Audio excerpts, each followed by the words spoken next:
कर दिया जाएगा और बीजेपी का एजेंट बना दिया जाएगा। इन्होंने घर में चीरहरण किया और बाहर प्रेस कॉन्फ्रेंस करके मेरा चरित्र हरण करते रहे।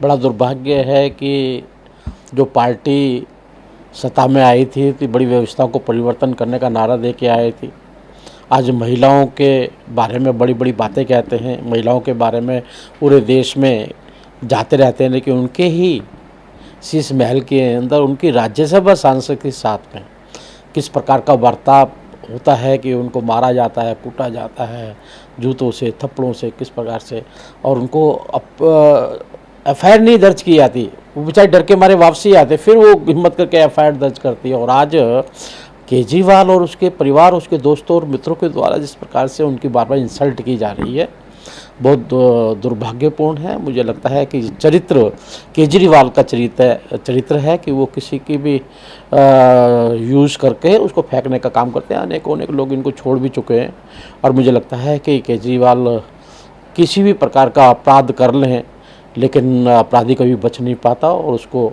न्याय मिलेगा। जी, के बदले में करतारपुर लेना जरूरी समझता उस टाइम पर, लेकिन ऐसा किया नहीं गया उस टाइम की सत्ता के द्वारा। देखिए, बड़ा दुर्भाग्यपूर्ण है। जिस समय बांग्लादेश बना था उस समय 98,000 करीब सैनिक हमारे कब्जे में थे।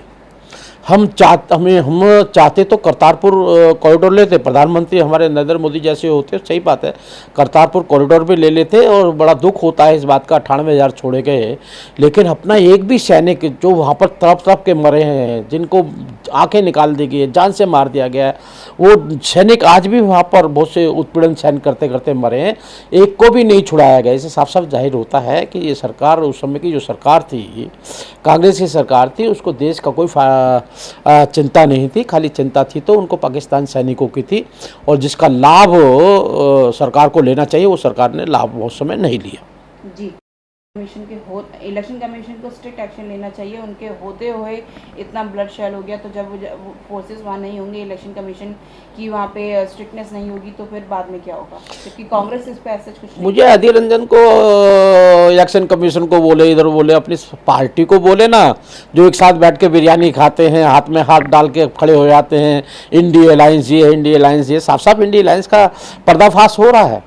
आज कांग्रेस अपने कार्यकर्ताओं की लाशों पे राजनीति कर रही है, इसका उदाहरण निरंजन है। और मुझे लगता है कि ऐसे हालातों के अंदर जो कांग्रेस अपने लोकतंत्र की हत्या करती रहती है, वो एक लोकतंत्र की हत्या वेस्ट बंगाल में साफ साफ दिखाई दे रही है। लोगों की हत्या की जा रही है, उनका चीरहरण किया जा रहा है, लेकिन वहाँ की कांग्रेस भी लगातार शोर मचा रही है और सारे लोकतांत्रिक लोग शोर मचा रहे हैं, लेकिन वहाँ की सरकार नहीं सुन रही है। जी सर, इंसान भेजा है वो सिर्फ 20-22 लोगों के लिए काम करता है, पीएम मोदी के लिए उन्होंने बोला।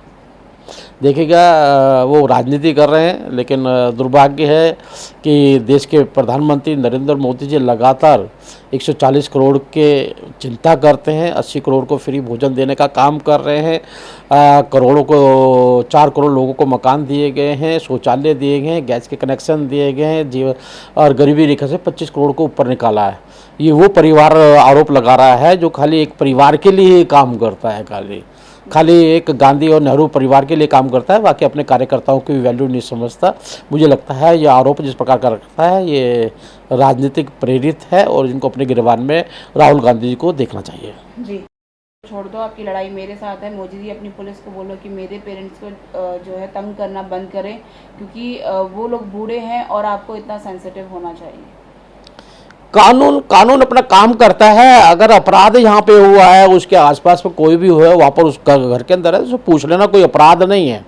मुझे लगता है आप इसके पर्दे के अंदर कहीं ना कहीं सहानुभूति बटोर कर अपना राजनीतिक लाभ लेना चाहते हैं। आपको भी बुढ़े माँ बापों का बहाना लेकर राजनीतिक लाभ नहीं लेना चाहिए और कानून का साथ देना चाहिए। एक महिला के साथ में अत्याचार हुआ है, मुझे लगता है कि आप ही अपराध कर रहे हैं अपनी माँ का और बाप का नाम लेकर, जो सहानुभूति लेना चाहते हैं।